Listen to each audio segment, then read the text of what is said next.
How you can reset your LG soundbar without a remote. In this video, I'll show exactly how you can do it, so let's get started.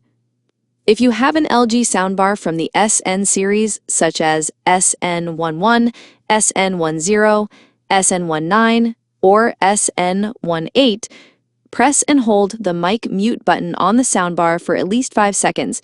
This will reset the soundbar to factory settings. Now, if your soundbar is from the SC9S or SE6S series, press and hold the Wi-Fi button on the soundbar for at least 5 seconds until it restarts or flashes its lights. That tells you it has been reset.